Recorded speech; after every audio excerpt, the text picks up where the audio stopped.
মেয়ে পাখিটা কান্না করছে। সো কান্না করে কি হবে, যে চলে যাওয়ার তো চলেই গিয়েছে। তো আমরা না ভালোবাসা মানুষগুলোকে না চলে যাওয়ার পর বুঝি, আগে না। তো ইতিহাসের পাতা আপনি যতই দেখবেন ততই আপনারা বুঝতে পারবেন যে ছেলেরা কখনো যায় না, কারণ একজন ছেলে কারণ সব কিছুই সহ্য করতে পারে, শুধু প্রিয় মানুষের ছেড়ে যাওয়া। এবং প্রিয় মানুষ যদি থাকতে চায়, সে যত কষ্টই হোক, এমন দুনিয়াতে অনেক কিছুই আছে যে একজন ছেলে একটা মেয়ের জন্য সুইসাইড করেছে, মরে গিয়েছে, বা জেল খেটেছে, বা অনেক কিছুই তার মেয়ের পরিবার হাতে মারধর খেয়েছে, বা অনেক কিছুই শিকার হয়েছে একজন ছেলে। এমন দেখবেন হয়তো মেয়ে, কিছু কিছু মেয়ের ক্ষেত্রে এমন হয়েছে, তবে বেশিরভাগ ছেলে এমনই হয়েছে। তো একজন মানুষ যখন একটা মানুষকে ভালোবাসে, তখন চায় দুই হাত বা মনের পাঁজর দিয়ে, বুকের পাঁজর দিয়ে তাকে ঘিরে রাখতে সারা জীবন, যে আমি ওকে ছেড়ে কখনোই যাব না। শুধু যদি ওই মেয়েটা যদি পাশে থাকে না, দুনিয়ার সমস্ত কিছু অতিক্রম করে ওই মানুষটা মেয়েটাকে বা মানুষটাকে সারা জীবন রাখতে পারবে।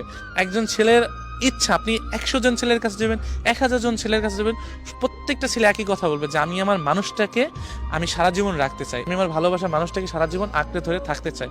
এটা প্রত্যেকটা ছেলের না অন্যরকম একটা চাওয়া। আসলে ছেলে না হলে বুঝতে পারবেন না যে এই ভালোবাসার ভিতরে কতটা টান এবং কতটা সাহস থাকে, যে আমি আমার ভালোবাসার মানুষটাকে সারা জীবন থাকবো এবং ওকে পাওয়ার জন্য আমি দুনিয়ার সমস্ত কাজ করতে পারবো। এটা প্রত্যেকটা ছেলেই করতে হবে। সো ইতিহাসের পাতা না, আমি শুধু আমার কথা বলতে চাই।